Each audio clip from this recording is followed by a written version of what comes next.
న్యాయాధిపతులు 1వ అధ్యాయము 15వ వచనమును అందరము కలిసి చదువుకుందాం.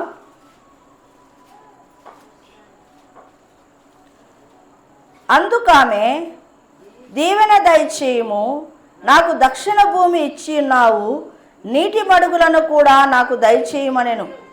అప్పుడు కాలేబు ఆమెకు మెరక మడుగులను పల్లపు మడుగులను ఇచ్చెను. వాక్యము నిమిత్తమే ప్రార్థన చేసుకుందాం. స్తోత్రం నాయన, పరిశుద్ధుడా, మహోన్నతుడా, మహిమగల రాజా, నీకు వందనాలు, స్తోత్రములు నాయన. నీ పాద సన్నిధికి చేరినటువంటి మా అందరితో కూడా ఈ దినము నాయన మాట్లాడాలని నువ్వు నిశ్చయించిన అంశమును తండ్రి మేము శ్రద్ధగా వినుటకు తండ్రి నీ కృపను దయచేయండి. ఈ సమయములో నాయన స్త్రీలమైనటువంటి మేమందరము ఒక చోట చేరి నీ మాటలు వినుటకు నాయన వేగిరపడుతుండగా నా తండ్రి యేసయ్య నన్ను జ్ఞాపకం చేసుకునండి. నూతనమైన అభిషేకముతో నీ మాట చేత, నీ శక్తి చేత, నీ బలము చేత, నీ అధికారము చేత, నీ అభిషేకము చేత నింపి నడిపించండి. సిలువ చాటున మరుగుపరచండి ప్రభువా. నీ కార్యాలు నాయన నాలో మాలో జరిగించండి తండ్రి. అయా వినే చెవులు, గ్రహించగల హృదయము, గైకొనే ఆ యొక్క మనస్సును దేవా దయచేయమని యేసు నామములో అడిగి వేడుకొనుచున్నాను తండ్రి, ఆమేన్. చదవబడినటువంటి లేఖన భాగము ఇది 2 చోట్ల ఉంటుంది. న్యాయాధిపతులలో ఉంది, యెహోషువలో కూడా సేమ్ ప్యాసేజ్ మనకు కనబడుతుంది. ఇక్కడ కాలేబు గురించి, కాలేబు కూతురు గురించి చెప్పబడింది అన్నమాట. కాలేబు ఎవరు అంటే ఎవరు? యెహోషువకు సమకాలికుడు, అంతే కదా. వేగు చూసి రమ్మంటే యెహోషువ కాలేబులు వెళ్ళారు. ఎక్కడ యెహోషువ ఉన్నా అక్కడ కాలేబు ఇద్దరు ఖచ్చితంగా ఉంటారు. అంటే సమకాలీనటువంటి భక్తిని కట్టుకున్నటువంటి వారు. చూడండి, న్యాయాధిపతులు 1వ అధ్యాయము 12వ వచనం నుంచి 15వ వచనం వరకు ఉంది. అలాగే యెహోషువ 15వ అధ్యాయము 16వ వచనం నుంచి 19వ వచనం వరకు ఉంది.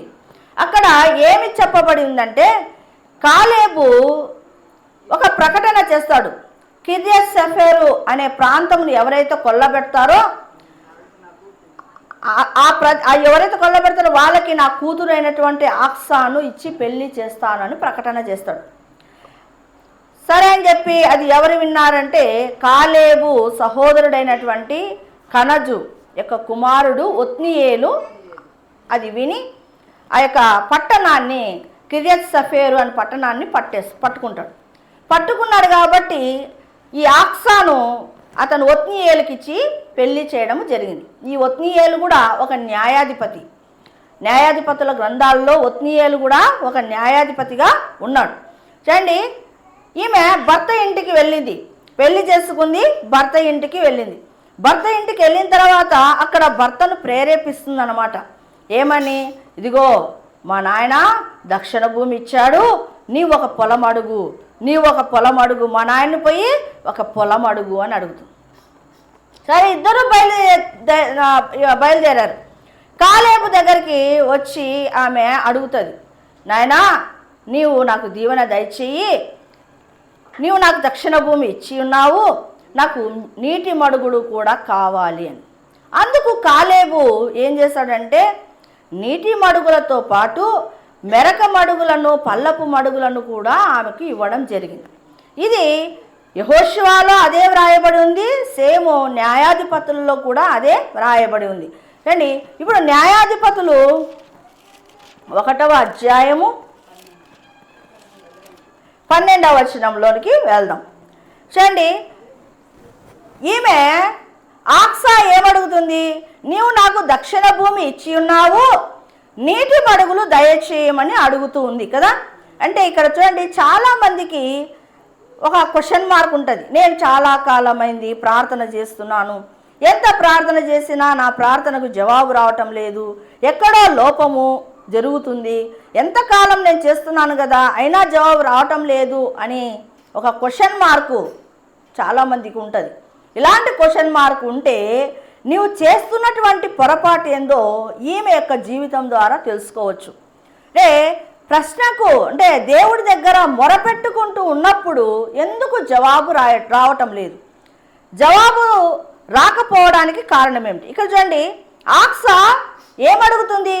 దక్షిణ భూమి నువ్వు నాకు ఇచ్చి ఉన్నావు, నువ్వు నీటి మడుగులను నాకు దయచేయము. అంటే ఆమె ఏది అడగాలో ఆమెకి క్లారిటీ ఉంది. ఏది అడగాలో ఆమె క్లారిటీ ఉంది. ఏది అడగడానికి వస్తుంది? ఆమె నీటి మడుగులు దయచేయమని అడగడానికి వస్తుంది. అంటే ఏది అడగాలో ఒక క్లారిటీ ఉంది, ఎందుకు అడగాలో కూడా క్లారిటీ ఉంది ఆమె దగ్గర. అంటే ప్రార్థన చేసేటప్పుడు మనము దేని విషయంలో దేవుని సన్నిధికి వెళ్తున్నాం, ఏమి నేను దేవుని దగ్గర పొందుకోవాలని వెళ్తున్నాను అనేది ఒక స్పష్టత మనకు ఉండాలి. అలా ఉండకుండా ఊరికే ఏదో ప్రార్థనకు వెళ్తున్నాను, ప్రార్థన చేస్తాను అనేది కాకుండా ఈమెలాగా నేను ఎందుకు ప్రార్థన చేస్తున్నాను, దేని కొరకు ప్రార్థన చేస్తున్నాను అనేది స్పష్టంగా ఆక్సాకున్నట్టుగా మనకు కూడా ఉండాలి. చూడండి, దేవుడి దగ్గరికి ఒక అమెరికా భక్తుడు, ఒక రష్యా భక్తుడు, ఒక భారతదేశం భక్తుడు వచ్చారట. దేవుడు ప్రత్యక్షమయ్యాడు. అమెరికా భక్తుడిని అడుగుతూ ఉన్నాడు దేవుడు, ఏం కావాలా నీకు అని. అమెరికా భక్తుడికి ఒక స్పష్టత ఉంది, నాకు నా దేశము అగ్రరాజ్యంగా కావాలి అని అడిగాడట. తదాస్తు అన్నాడు దేవుడు. ఆమేన్ అన్నాడు. అనగానే అమెరికా అగ్రరాజ్యంగా అయిందట. రష్యా భక్తుడు తన దేశం గురించి ప్రార్థన చేస్తున్నాడు, అడుగుతున్నాడు. ఏమని? ప్రభువా, నాకు నా దేశము గురించి నీ పాద సన్నిధికి వచ్చాను, నాకు నీవు దయచేయమని అడుగుతున్నాడు. ఏం కావాలా అని దేవుడు అడిగాడు. అంటే నాకు మిస్సైల్స్ కావాలి, అణుబాంబులు కావాలి, నా దేశానికి పెద్ద పెద్ద వెపన్స్ కావాలి అన్నాడట. అయితే తదాసు ఆమేన్ అన్నాడట. భారతదేశం నుంచి కూడా భక్తుడు వెళ్ళాడు, అడుగుతున్నాడు. భారతదేశ భక్తుడు అన్నాడట, నీకేం కావాలా అన్నాడట. ఎందుకు, నేను ఊరికి వచ్చాను అన్నాడట. ఏమన్నాడట? ఊరికే వచ్చాను అంటే, సరే ఊరికే పో అన్నాడట దేవుడు. ఊరికే వచ్చావా, అయితే ఊరికే వెళ్ళిపో. అంటే ఇక్కడ అమెరికా భక్తుడికి రష్యా భక్తుడికి ఒక క్లారిటీ ఉంది. దేవుని సన్నిధికి వెళుతున్నారు, వాళ్ళు అడిగే దానిలో ఒక స్పష్టత ఉంది, దాన్ని వాళ్ళు పొందుకున్నారు. అయితే భారతదేశంలో ఉన్న భక్తుడికి ఏమి లేదు, స్పష్టత లేదు, కాబట్టి ఏమి పొందుకోలేదు. ఇలాగా ఉంటాయి మన ప్రార్థనలు. ఆక్సా జీవితంలో కూడా ఒక గురి ఉంది. తాను ఏం అడగాలనుకుంటుందో ఆ స్పష్టత ఆక్సాకు ఉంది. కాబట్టి ఫస్ట్ మనము ఏం నేర్చుకోవాలంటే, దేవుని పాద సన్నిధికి వెళ్తున్నాను, నేను దీన్ని అడగాల అనే స్పష్టత, ఈ రీతిగా అడగాల అనే క్లారిటీ నీ కాడ ఉండాలి. అలా ఉన్నప్పుడే నీకు సమాధానం వస్తుంది. ఇంకా నీవు జీవితంలో ఏమి మిస్ అయ్యావు, అందుకే నా ప్రార్థనకు జవాబు రావటం లేదు అనేది ఇక్కడ మనము ఈరోజు తెలుసుకుంటాం. చూడండి 14వ వచనం చూడండి. ఆమె తన ఇంట పెనిమిటి ఇంట ప్రవేశించినప్పుడు తన తండ్రిని ఒక పొలము అడుగుటకు అతనిని ప్రేరేపించెను. ఏం చేస్తుంది? తన తండ్రిని పొలమడుగు, తండ్రిని ఆడవాళ్ళు ఏం చేస్తారు, బాగా ఎక్కించడంలో ఫస్ట్ ఉంటారు కదా, అవునా? ఒకటి సాధించాలంటే ఆ స్త్రీలకే సాధ్యము. ఏమంట, ఇమ్ము ఇమ్ము అని జలగకు 2 కూతుర్లు ఉన్నారట. ఏమంట, ఎంతసేపు ఉన్నా నాకు అది నాకు ఇది అని ఎప్పుడు కూడా ప్రేరేపిస్తూ ఉంటారు. చూడండి, మత్తయి సువార్త 18వ అధ్యాయంలో ఏముందో చూడండి. 18వ అధ్యాయము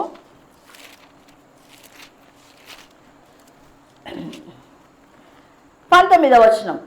మరియు మీలో 2 తాము వేడుకొను దేని గూర్చినను భూమి మీద ఏకీభవించిన ఎడల అది పరలోకమందు నా తండ్రి వలన వారికి దొరుకునని మీతో నిశ్చయముగా చెప్పుతున్నాను.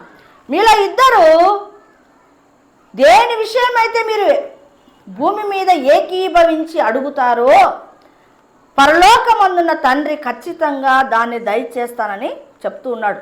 అలాగనే మీరు ప్రార్థన చేయడంలో మార్కు సువార్త 11లో కూడా ఏముందంటే, మీరు ప్రార్థన చేయనప్పుడు దాన్ని పొందుకున్నామని నమ్మినప్పుడే మీకు అది దొరుకుతుంది. చూడండి 11వ అధ్యాయము 24వ వచనం. అందుచేత ప్రార్థన చేయనప్పుడు మీరు అడుగుతున్న వాటినెల్లను పొంది ఉన్నామని నమ్ముడి, అప్పుడు అవి మీకు కలుగునని మీతో చెప్పుచున్నాను. అండి, మీరు ఇద్దరు కలిసి ఏకీభవించి ప్రార్థన చేసినప్పుడు, మీరు భూమి మీద ఏకీభవించి ప్రార్థన చేస్తే అవి ఖచ్చితంగా వస్తాయి. ఇంకోటి ఏంటి, ప్రార్థన చేసేటప్పుడు ఏదైతే అడుగుతున్నావో అది నాకు దొరుకుతుంది అనే నమ్మకముతో ప్రార్థన చేయాలి. చాలాసార్లు మన జీవితాలలో ఇది కోల్పోతాం. ప్రార్థన చేస్తూ ఉంటాము కానీ ఏంటి, విశ్వాసముతో ప్రార్థన చెయ్యము. ఇదే ఆత్మీయ జీవితంలో చాలా మందికి నష్టము కలుగుతూ ఉంది. చూడండి, ఇంగ్లాండ్ దేశంలో ఒక పాస్టర్ గారు సేవ చేస్తూ ఉన్నాడు. సేవ చేస్తూ ఆయనకు అక్కడ గవర్నమెంట్ వాళ్ళు సుమారుగా ఒక 8 ఎకరాల స్థలమును ఇచ్చారు, మందిరము కట్టుకోవడానికని ఇచ్చారు. 8 ఎకరాల దాంట్లో అంత కొండలు గుట్టలు అట్లా ఉన్నాయన్నమాట. మొత్తం ఎత్తెత్తు ప్రదేశాలు ఉన్నాయి, పెద్ద పెద్ద రాళ్ళు బండలు ఉన్నాయన్నమాట. కొంచెం ప్లేస్లో మాత్రమే కొంచెం చదునుగా ఉంది కాబట్టి ఆ పాస్టర్ ఆ ప్రాంతంలో చిన్న చర్చిని కట్టుకొని మందిరాన్ని నడిపించుకుంటూ ఉన్నాడు. ఒకరోజు ఆదివారమున ఆ పాస్టర్ గారు వాక్యం చెప్తున్నాడు. నువ్వు విశ్వాసముతో ఈ కొండను ఎత్తి సముద్రంలో పడవేయబడును గాక అని నువ్వు ప్రార్థన చేసావంటే ఖచ్చితంగా అది జరిగి తీరుతుంది అని వాక్యం చెప్పాడు. చెప్పి ప్రార్థన అంతా అయిపోయిన తర్వాత ఆదివారపు కూడికంతా అయిపోయిన తర్వాత పాస్టర్ గారు ఎవరికైనా సరే దీని విషయంలో మన విశ్వాసముతో ప్రార్థన చేయాలని ఇష్టం ఉన్న వాళ్ళందరూ సాయంకాలమున మరలా లేకపోతే మరొక రోజున నేను చెప్పే రోజున వచ్చి మీరందరూ కూడా కూడుకుని ప్రార్థన చేద్దాము అన్నాడు. సరే, పాస్టర్ గారు చెప్పిన రోజున అందరూ వచ్చేసారు. చాలామంది వచ్చారు, అందరూ మందిరం అంతా రాలేదు కానీ ఎక్కువ భాగం అయితే వచ్చారు. ఆ రోజు వాళ్ళందరూ ప్రార్థన చేశారట. ప్రభువా, నువ్వు ఆదివారం మాకు వాక్యం చెప్పావు కదా, విశ్వాసముతో ఆవగింజంత విశ్వాసం ఉంటే ఈ కొండ ఎత్తబడి సముద్రములో పడవేయబడినని ఆ వాక్యమును చెప్పావు. ఆ మాటలు బైబిల్ గ్రంథంలో ఉన్నాయి కాబట్టి మాకు ఆ రీతిగానే మేము మా స్థలములో మేము పెద్ద మందిరము కట్టుకోవాలి, ఈ కొండ ఎత్తివేయబడాలి ప్రభు అని ప్రార్థన చేశారు. చూడండి, మరుసటి రోజు ఏమైందంటే టెలికాము ఆఫీసు వాళ్ళు ఫోన్ చేశారు పాస్టర్ గారికి. వాళ్ళది పక్కల స్థలమే. వాళ్ళ స్థలం ఎలా ఉందంట, అంత గుంతలు గుంతలు గుంతలు గుంతలు ఉందన్నమాట. ఆ స్థలం అంతా ఎలా ఉంది, గుంతలుగా ఉంది. కాబట్టి ఆయన ఏమన్నాడంటే, అయ్యా మీ స్థలములో ఉన్నటువంటి ఆ బండలు పెద్ద పెద్ద కొండలు ఉన్నాయి కదా, వాటిని అన్నిటినీ మేము మా గుంతలలో వేసుకుంటామన్నారు. అనే లోపల ఆశ్చర్యపోయాడు పాస్టర్ గారే. ఆశ్చర్యపోయి వెంటనే ఫోన్లు కొట్టేశారు. అందరూ ఇంకా హ్యాపీగా అందరూ మందిరానికి వచ్చేసారు. వచ్చి ఈ విషయము చెప్పి చాలా ఆనందించారు. అయ్యో ఏంటిది గొప్ప అద్భుత కార్యం, మనం ఒక్కరోజు ప్రతిష్ఠించుకొని ప్రార్థన చెయ్యగానే ఇంత గొప్ప అద్భుతమా అని చాలా స్తుతించారు, ఆరాధించారు. ఇక చూడండి, వెంటనే ఆ టెలికాం ఆఫీస్ నుంచి ఎక్కడి నుంచి అయితే నెంబర్ వచ్చింది ఆ నెంబర్కి మళ్ళీ ఫోన్ చేశారు. ఫోన్ చేసి, అయ్యా మీరు చెప్పిన మాటకు మేము సమ్మతమే అన్నాడు అని. చూడండి, మరుసటి రోజు పని ప్రారంభమైంది. క్రేన్స్, పెద్ద పెద్ద క్రేన్స్ వచ్చినాయి, బుల్డోజర్లు వచ్చి ఆ రాళ్లను పెద్ద పెద్దవన్నిటినీ రాళ్లను అన్ని రప్పలను అన్నీ తీసుకుపోయి గుంతలలో వేసి పూడ్చుకున్నారు వాళ్ళు. ఇక్కడేమో కొండ తరిగిపోయింది. అయితే వాళ్ళు అన్నారు, అయ్యా మీరు బాగా మీ బండలు మా బండలన్నీ తీసుకున్నారు కదా, ఇక చదును భూమిగా చెయ్యండి అని అడిగినారు. సరే, ఎలాగో కేసు పెద్ద పెద్దవి ఉన్నాయి కదా, కాబట్టి అందరూ కూడా వాళ్ళు చాలా సంతోషపడిపోయి అంత చదును భూమి చేసేసారు. చేసి వాళ్ళ కొండలను బండలను అన్ని వీళ్ళు తీసుకున్నారు, గుంతలలో వేసుకున్నారు కదా. $5,400 ఎక్స్ట్రాగా వాళ్ళ చేతిలో ఇట్లా పెట్టి, అయ్యా మీ యొక్క బండలను మీకు ఇక్కడ ఉన్నటువంటి మట్టినంతా మేము వాడుకున్నాం కదా, దానికి ఖరీదుగా $5,400 డాలర్స్ను మీకు ఇస్తున్నామని చెప్పి ఇచ్చారు. $5,400 పెద్ద మందిరాన్ని వాళ్ళు కట్టుకోవడము జరిగింది. అంటే చూడండి, ప్రార్థనలో ఏముంది వాళ్ళ దగ్గర? విశ్వాసము ఉంది. ప్రార్థనలో ఎక్కువ ఇప్పుడు ఈమెకి ఏముంది? విశ్వాసం ఉంది. కాబట్టి భర్తను ప్రేరేపించింది, పద మా నాన్న అడుగుదాం. ఏంటి? పొలం అడుగుదాం, పద. మా నాన్న ఇచ్చాడు, దక్షిణ భూమిని ఇచ్చాడు, నీటి మడుగులు అడుగుదాం అని ప్రేరేపించింది. విశ్వాసముతో అడుగులు వేసింది. ఇక్కడ మనము 2 వచనాలను చదివాము కదా. ఏంటంట?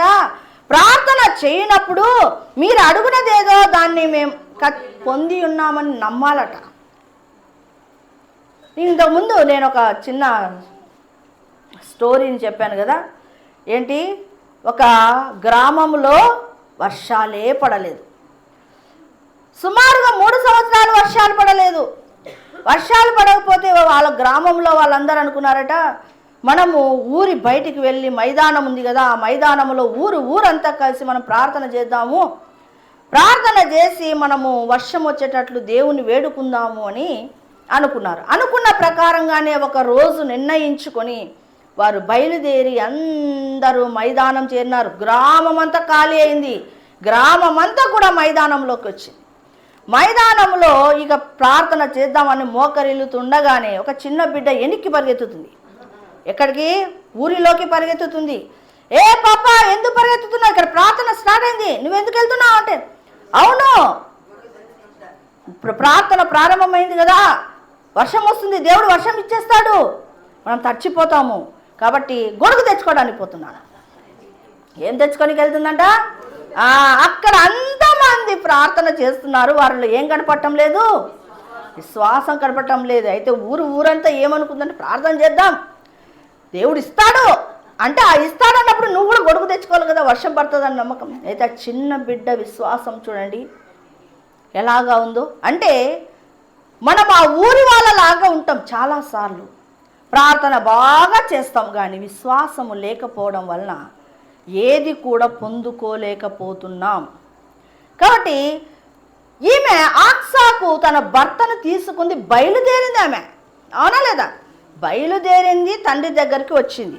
అంటే ప్రార్థన చేసేటప్పుడు ఏది అడగాల, ఎందుకు అడుగుతున్నావు అనేటువంటి క్లారిటీ నీకు ఉండాలా.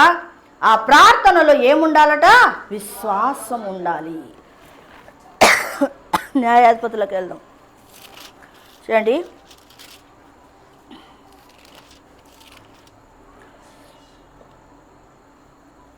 14వ వచనం. ఆమె తన పెనిమిటి ఇంట ప్రవేశించినప్పుడు తన తండ్రిని ఒక పొలం అడుగుటకు అతనిని ప్రేరేపించెను. ఆమె గాడిదను దిగగా, కాలేబు నీకేమి కావాలనని అడిగాను. ఏం దిగిందంట? గాడిదను దిగగా. చూడండి, తండ్రి ఎదురుగా వచ్చే లోపల వెంటనే ఆక్సా ఏం చేస్తుంది? గాడిదను దిగగా, గాడిద మీద నుంచి దిగుతుంది. అంటే అవతల పెద్ద ఆయన ఉన్నాడు అని వెంటనే గాడిదను దిగుతూ ఉంది. చాలామందికి ఇప్పటి కాలపు పిల్లలకు ఇది లేదు. ఇప్పుడు టీచరు స్టూడెంటే ఉన్నాడు. టీచర్ నిలబడుకుంటే కూర్చొని స్టూడెంట్ మాట్లాడుతుంటే టీచర్ ఊకుంటుందా? పట్ట పట్ట పట్ట పట్ట 4 గంటలు బిగుతుంది. ఏం నేర్చుకున్నావురా నువ్వు? డిసిప్లిన్. టీచర్ ముందర ఎలా మాట్లాడాలో నీకు తెలియదా? నువ్వు లేచి నిలబడి చేతులు కట్టుకొని కదా టీచర్ దగ్గర మాట్లాడాలా అని అంటాం కదా. అలాగనే ఈమె ఏం చేస్తూ ఉంది? తండ్రి రాగానే ఆమె గాడిద దిగింది అంటే ఆమె దగ్గర ఏముందని? వినయ విధేయతలు ఉన్నాయి అని. ఇప్పుడు కాలంలో తండ్రి కానీ తల్లి కానీ వస్తుంది అంటే పిల్లలు చేలు అలాగే కూర్చుంటారు. అవును, మా అమ్మ వచ్చింది, మా నాన్న వచ్చినాడు, వెంటనే నేను లేయాలి కదా, ఈ స్థానము మా తల్లికి మా తండ్రికి ఇవ్వాలా అనేది కామన్ సెన్స్ కూడా లేని పిల్లల కాలం ఇది. అలా ఉన్నారు ఇప్పుడు పిల్లల జనరేషను. పెద్దవాళ్ళు వచ్చినారు. మాకు చిన్నప్పుడు అమ్మ వస్తుంది అంటే, నాన్న వస్తుందంటే తెలియకుండానే మేము లేచి కింద కూర్చుంటుంటిమి, లేకపోతే వేరే ప్లేస్కి వెళ్ళిపోయి వారికి చేసి ఇస్తుంటిమి. అంటే అది మనకి ఎవరు నేర్పలే. మాకు తెలియకుండానే అది వాళ్ళ పితరుల ద్వారా అక్కడ నేర్చుకునేది మనము అలవాటుగా నేర్చుకున్నాం. కానీ ఇప్పుడు జనరేషను మనం వచ్చి నిలబడి ఇలా మాట్లాడుతున్నా కూడా కొడుకు కానీ కూతురు కానీ అలాగే కూర్చుంటారు. కూర్చొని మళ్ళా సమాధానాలు ఇస్తూ ఉంటారు. కాబట్టి పిల్లలకు ఇక్కడ చూడండి, ఈమె దగ్గర ఏముంది? మంచి వినయ విధేయతలు ఉన్నాయి. అక్కడ నాన్న రాగానే నీకేమి కావాలమ్మా అని అడుగుతుండగానే ఆమె ఏం చేస్తుంది? గాడిదను దిగుతూ ఉంది. అలాగనే మనము తల్లిదండ్రులనే కాదు, సేవకురాలు ఎవరైనా సరే వచ్చినప్పుడు లేచి నిలబడడం నేర్చుకోవాలి. సేవకుడు వస్తే అలా పోతుంటే అలాగనే కూర్చొని పచార్లు చేయడం కాదు, అలాగే కూర్చొని మాట్లాడడం. అది తప్పున్నర. సేవకుడు వస్తున్నప్పుడు వెంటనే నువ్వు ఆ ప్రదేశం నుంచి లేచి నిలబడడం నేర్చుకోవాలి. లేచి అట్లా వెళ్ళిపోవడం నేర్చుకోవాలి. కానీ నువ్వు అలాగే కూర్చొని నీ లోకంలో నువ్వు మాట్లాడుతున్నావంటే నీకు వినయ విధేయతలు లేవని అర్థం. ఇక్కడ ఆక్సా ఏం చేస్తుంది? ఆ యొక్క గాడిద మీద నుంచి దిగుతుంది. చాలా మటుకు నువ్వు చూడండి, బండ్ల మీద తండ్రి నిలబడుకుంటాడు, కుమారుడు బండి మీద ఇలాగ పట్టుకొని అలాగే కూర్చొని మాట్లాడుతూ ఉంటాడు. తల్లితోనైనా అలాగే మాట్లాడుతూ ఉంటాడు, తండ్రితోనైనా అలాగే మాట్లాడుతూ ఉంటాడు. కానీ ఏం చేయాలా? దిగాల. నీకు నిజముగా భయభక్తులు ఉంటే బండిని దిగి మాట్లాడాలా. ఏదైనా సరే దిగి మాట్లాడడం మనము నేర్చుకోవాలి. దానికి గుర్తు ఏంటంటే వినయ విధేయతలకు సాదృశ్యం అన్నమాట. సరే, ఇక్కడ నీకేమి కావాలేనని అడిగాను. ఎవరు అడుగుతున్నారు? తండ్రి అడుగుతున్నాడు, నీకేం కావాలి, నీకేం కావాలమ్మా అని అడుగుతున్నప్పుడు నువ్వు చూడండి ఆమె ఎంత క్లారిటీ ఉందో చూడండి. నీకేం కావాలి అంటే ఖచ్చితంగా ఆమె సమాధానం చెప్పే స్థితిలో ఉంది. మనకు లూకాసు వార్త 18వ అధ్యాయంలో మనకు తెలుసులేండి స్టోరీ. ఒక పట్టణంలో అన్యాయాధిపతి అంటే దేవుడికి భయపడకయు మనుషులను లక్ష్య పెట్టకయు ఉన్నటువంటి అన్యాయాధిపతి ఒక పట్టణంలో ఉన్నాడు. ఆ పట్టణంలోనే ఒక విధవరాలు కూడా ఉంది.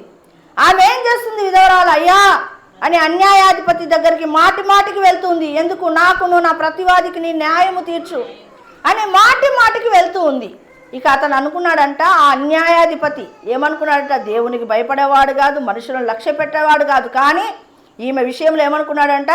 ఈమె విసిగించకుండా ఉన్నట్లు ఏం చేయాలనుకున్నాడ? న్యాయం చేద్దామని తీర్మానించుకున్నాడు. చూడండి, అంటే అన్యాయాధిపతి దగ్గరనే మీకు న్యాయము దొరుకుతుందే, మరి న్యాయాధిపతిని అయినటువంటి నా దగ్గరకు వస్తే నేను మీకు అన్యాయం చేస్తానా? ఎట్టి పరిస్థితిలో నేను చెయ్యను, మీకు న్యాయము చేస్తాను. నీకేం కావాలో అది కోరుకోవడం నేర్చుకోవాలి. దేవుని పాద సన్నిధికి వెళ్ళి నిక్కచ్చితమైనటువంటి ప్రార్థన, అంటే మాటికి అక్కడ పైన ఏం రాయబడిందంటే విసుగగా నిత్యము ప్రార్థన చేయుట అన్నదానికి ఉపమానముగా ఇది స్టోరీ చెప్పడం జరిగింది. నీకు ఏదైనా కావాలంటే ఇప్పుడు చూడండి, పిల్లలు ఎలా విసిగిస్తారు? ఏదైనా వాడికి కావాలంటే అట్లా పోతాడు, మా చాక్లెట్ అంటాడు, డబ్బులు లేవురా అని అంటాడు. సరే అట్లా తిరుగుతాడు, మళ్ళీ వస్తాడు, అమ్మా చాక్లెట్ అమ్మా, మళ్ళా అట్లా తిరుగుతాడు. లాస్ట్ కూడా ఏడ్చి గీ పెట్టి ఆ 2 రూపాయలు తీసుకొని పోయి కొనుక్కొని వచ్చేంత వరకు వాడు వదలడు. అంటే ఎలా అడుగుతున్నాడు? మాటికి అడుగుతున్నాడు. ఇక్కడ ఆక్సా నీకేం కావాలో కోరుకో అనే స్థితికి, అంటే ఆమె ఎలాగూ ప్రేరేపించింది భర్తను. డాడీ నాకు దక్షిణ భూమి ఇచ్చినావు, ఏం ప్రయోజనం? నీటి మడుగులు కావాలి. ఎందుకు? దక్షిణ భూమిలో పంటలు వేస్తే ఏం పండుతాయి? నీటి మడుగులు ఉంటాయి కదా, నీరు బాగుంటాయి కదా, ఆ పంటలకు సమృద్ధి వస్తుంది. కాబట్టి నువ్వు దక్షిణ భూమి ఇచ్చినావు, నాకు నీటి మడుగులు కావాలి అని మాటికి అడుగుతూ ఉంది. మన ప్రార్థనలో మనకు జవాబు వచ్చేంత వరకు ఆ అన్యాయాధిపతే మనకు జవాబు ఇస్తున్నాడు కదా, ఆమెకు విధవరాలకు ఇవ్వాలని నిశ్చయించుకున్నాడు కదా. మరి ఈ లోకపు అన్యాయాధిపతి ఇవ్వాలనుకున్నప్పుడు నేను న్యాయాధిపతి అయినటువంటి నేను మీకు న్యాయము తీర్చనా అంటున్నాడు. కాబట్టి నీవు నీ నీ యొక్క స్పెసిఫిక్గా ఏదైతే ప్రేయర్ చేయాలనుకుంటున్నావో దాన్ని ఎలా చేయాలా? మాటి మాటికి చేయాలి. నేను ఎప్పుడైనా ఉపవాసం ఉన్నప్పుడు దేవుడికి విసుగు వస్తుందేమో అనిపిస్తుంది నాకు. ఎందుకంటే రొటీన్ ప్రార్థన చేస్తా. ప్రభువా పాట పాడుకుంటాను, వాక్యం చదువుకుంటా, ఒక గంట సేపు ప్రార్థన ఉంటుంది. ఎందుకు? దేవుని విసిగిస్తా. ఇంకా దేవుడికి విసుగొచ్చి ఆమేన్ అనేంతవరకు వదలను. ఒక పాయింట్ ఏదైతే పట్టుకుంటున్నామో దాన్ని మాటికి దేవుని సన్నిధికి వెళ్ళాలి. సరే, ఇక్కడ చూడండి, అందుకామె ఏమంటుందట? దీవెన దయచేయము. ఏమడుగుతుంది? ఎంత తెలివిగా మాట్లాడుతుందో ఒకసారి చూడండి. ఏం కావాలి నాయన, నీకేం కావాలంటే, నాకు ఏం వద్దు, నీ దీవెనలు కావాలి. అట్లనే ఫ్లాట్ అయిపోయాడు వాళ్ళ నాన్న. ఏం కావాలట? నీ బ్లెస్సింగ్స్ ఉంటే చాలు నాన్న. అంటే ఆమె ఎలాగా తన తండ్రిని ఇంప్రెస్ చేస్తుందో చూడండి. నీ బ్లెస్సింగ్స్ కావాలి తండ్రి నాకు అని అడుగుతూ ఉంది. నీ బ్లెస్సింగ్స్ చాలు, ఇంకేమొద్దు, నీ దీవెనలు ఉంటే నాకు చాలు అని అడుగుతూ ఉంది. అంటే అలా ఇంప్రెస్ చేసేటట్లుగా ఆమె తన తండ్రి దగ్గరికి వెళ్తూ ఉంది. వస్తేనే ఏమి నాకు దక్షిణ భూమి ఇచ్చినావు, ఏమైనా పనికి వస్తుందా? ఆ భూమి ఏమైనా పనికి వస్తుందా? నాకు నీటి మడుగులు ఇస్తే కదా పంట పండేది. ఇట్లా పోలేదు ఆమె. ఎంత తెలివిగా పోతుంది తెలుసా? ఎంత నీ దీవెనలు ఉంటే చాలు అన్నే లోపల వాళ్ళ నాయన ఏమైపోయినాడు? అట్లే ఫ్లాట్ అయిపోయాడు. అంటే దేవుడి దీవెనలు కావాలి అని ఎలా అడుగుతుందో చూడండి. అంటే ఫ్లాష్ బ్యాక్ పోతుందన్నమాట. ఏంటి? నువ్వు అక్కడ నెక్స్ట్ చూడండి ఏముంది? నాకు దక్షిణ భూమి ఇచ్చి ఉన్నావు, నీటి మడుగులు కూడా నాకు దయచేయము. ఎలా అడుగుతుంది? ఫస్ట్ ఎక్కడికి వెళ్తుంది? నీవు నాకు అంతో ఇంతో ఇచ్చావు అంటే మొదట ఏదైతే హెల్ప్ చేశాడో వాళ్ళ నాన్న, దాని విషయము స్తుతిస్తూ ఉంది, చెప్తా ఉంది. నాన్న నీవు నాకు దక్షిణ భూమి ఇచ్చి ఉన్నావు. మన ప్రార్థనలలో ఇది ఉండాలి. ఇప్పుడు లాంగ్ జంపు ఇక్కడి నుంచి అక్కడికి జంప్ చేస్తారు కదా. లాంగ్ జంప్ చేసేటప్పుడు జనాలు వెనక్కి పరిగెత్తారు కదా ఫస్ట్, అవునా? వెనక్కి పరిగెత్తి తర్వాత ముందుకు వచ్చి లాంగ్ జంప్ చేస్తారు. లేకుంటే కప్పగంతులు వేస్తారా? ఏది కదా. ఎలా వెళ్తారు వాళ్ళు? వెనక్కి చాలా దూరం పరిగెత్తి మళ్ళీ ముందుకు వచ్చి లాంగ్ జంప్ చేస్తారు. అంటే వెనక్కి ఎందుకు పరిగెత్తాలా? వెనక ఉన్న వాటిని అన్నిటినీ ఫస్ట్ స్తుతించాలా. వెనకాల ప్రభువా నాకు ఉద్యోగం కావాలి అంటున్నావు, వెంటనే ఏం చేయాలా? నాకు చదువు ఇచ్చావు, మంచి ర్యాంక్ ఇచ్చావు, నాకు డిగ్రీ అయిపోయేటట్టు చేసావు అని స్తుతించాల. ప్రభువా నాకు పెళ్ళి కావాలా అన్నావు అనుకో, ముందు ప్రభువా నా యవ్వన కాలం అంతా నువ్వు కాచి కాపాడినావు, నాకు కావాల్సిన ప్రతి అక్కర తీర్చావు, ఏ ఇబ్బందులు ఇక్కట్లు లేకుండా చేసినావు, ఇప్పుడు కూడా మంచి భర్తను దయచి అంటే నీ యాటిట్యూడ్ ఎలాగుండాలా? దేవుని పాద సన్నిధికి వచ్చినప్పుడు ప్రభువా నాకు రక్షణ ఇచ్చినావు, నేను పరిశుద్ధపరిచినావు, నేను అభిషేకించినావు, ఈ నెక్స్ట్ నాకు ఇది అని ఏదైనా అడిగేటప్పుడు ఫస్ట్ నువ్వేం చేయాలా? ఫస్ట్ దేవుడు చేసిన మేలులను స్తుతించాలి. అందుకే ఆక్సా ఏం చేస్తుంది? నీవు నాకు దక్షిణ భూమి ఇచ్చి ఉన్నావు అని ఎంత బాగా అడుగుతుందో, చెప్తా ఉందో చూడు. నాకు ఈ మేలు చేసావు, మంచిది, నాకు నీటి మడుగుడు కూడా కావాలా అని అడుగుతుంది. అంటే మన ప్రార్థనలలో మనము మిస్ అవుతున్నది ఏం తెలుసా? డైరెక్ట్గా నాకు ఇది కావాలి, ఇది కావాలి, ఇది కావాలి, ఇది కావాలి, ఇది కావాలి అంటున్నావు. కానీ దేవా నా జీవితంలో ఇన్ని మేలులు చేశావు కాబట్టి ఈ మేలు కూడా చెయ్యి అని అడగాలి. ఇది చేయటం లేదు కాబట్టి ఇంకా తర్వాత ఇది రావటం లేదు. కాబట్టి మన యాటిట్యూడు మన ప్రార్థన జీవితంలో ఇది ఉండాలి. లాంగ్ జంప్ చేసేటప్పుడు ఎన్నికి బాగా పెరిగెత్తాలా, అప్పుడే నీకు విజయం వస్తుంది. ఎన్నికి బాగా పెరిగెత్తాలంటే వెనకల ఏమేమి నువ్వు నీ జీవితంలో మేలులు చేశాడో ఆ మేలులన్నిటినీ మొదట పొగడము చేయాలి. చేస్తే గన దేవుడికి సంతోషమైపోయి నెక్స్ట్ ఆశీర్వాదము ఇవ్వడానికి ఇష్టపడతాడు. చూడండి నెక్స్ట్ చూడండి, 15వ వచనం, నాకు దక్షిణ భూమి ఇచ్చినావు, నీటి మడుగులను కూడా నాకు దయచేయమనెను. అప్పుడు కాలేబు ఆమెకు మెరక మడుగులు, పల్లపు మడుగులను ఇచ్చాను. ఎవరో చూన్నాను అక్కడ ఏమంట, దక్షిణ భూమి ఇచ్చినావు, నీటి మడుగులు కూడా నాకు దయచేయమనెను.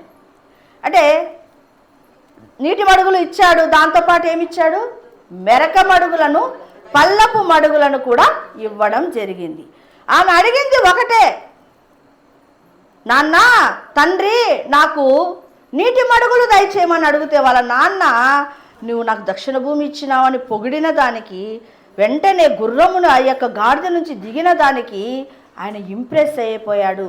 ఆమె వినయ విధేయతలకు ఇంప్రెస్ అయిపోయి తను అడిగిన దానికంటే, ఊహించిన దానికంటే కూడా అత్యధికమైన మేలుతో నింపుతాడు దేవుడు. అలాగూ ఆమెకు నీటి మడుగులతో పాటు మెరక మడుగులను, పల్లపు మడుగులను కూడా పొందుకుంది. కాబట్టి ఈరోజు ఆక్సా జీవితంలో నుంచి మనం నేర్చుకునేది అంశం ఏంటంటే, మనకు ప్రార్థన చేసేటప్పుడు స్పెసిఫిక్గా ఒక గురి కలిగినటువంటి ప్రార్థన ఉండాలి. ఆ ప్రార్థనలో విశ్వాసము ఉండాలి. తర్వాత విశ్వాసములో కూడా వినయము, విధేయత ఉండాలి. తర్వాత దేవుని దగ్గరికి వెళ్ళే లోపల నువ్వు దీవెనలు దయచేయి ప్రభువా, నీ కృప నా మీద ఉంచు ప్రభువా, నీ దయా కరుణ కటాక్షములు నా మీద ఉంచు ప్రభువా అని ముందు ఆయన్ని స్తుతించాలి. అంతేకాదు వెనుకున్నవన్నిటినీ జ్ఞాపకం చేసుకొని నేను ఈ భూమి మీద బ్రతికి ఉన్నానంటే కేవలం నీ కృప ప్రభువా అని దేవుని సన్నిధిలో మనం ప్రార్థన చేయాలి. మన జీవితంలో ఎన్నో మేలులు దేవుడు చేసి ఉంటాడు. వాటన్నిటి విషయము స్తుతించినప్పుడు ఏంటొచ్చింది? ఆమెకు నీటి మడుగులతో పాటు మెరక మడులు, తర్వాత పల్లపు మడులను కూడా పొందుకుంది. అంటే దేవుడు నీ ఊహించిన దానికంటే అత్యధికమైన మేలుతో దేవుడు నిన్ను తృప్తిపరుస్తాడు.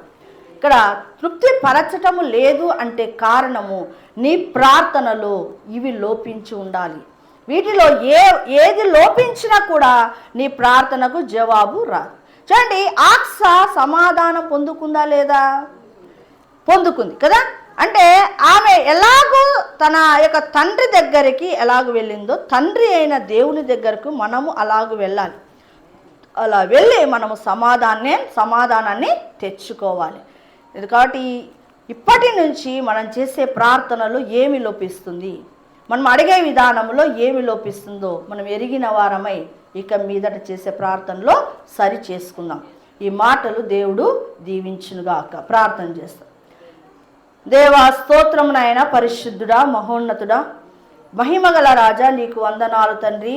అయ్యా ఇదిగో నాయన ఈ దినము నాయన ఆక్సాను గురించి కొన్ని విషయాలు నాయన మేము ధ్యానించడం జరిగింది నా తండ్రి. అందులో ఆక్సా తండ్రి వేటిని నాయన అయ్యా కలిగి ఉన్నదో వాటిని కలిగి ఉన్నప్పుడు మాకు కూడా సమాధానాలు అయ్యా చేయబడతాయని ప్రభువా అయ్యాను తెలియజేసిన మాటలను బట్టి నీకు స్తోత్రాలు ప్రభువా.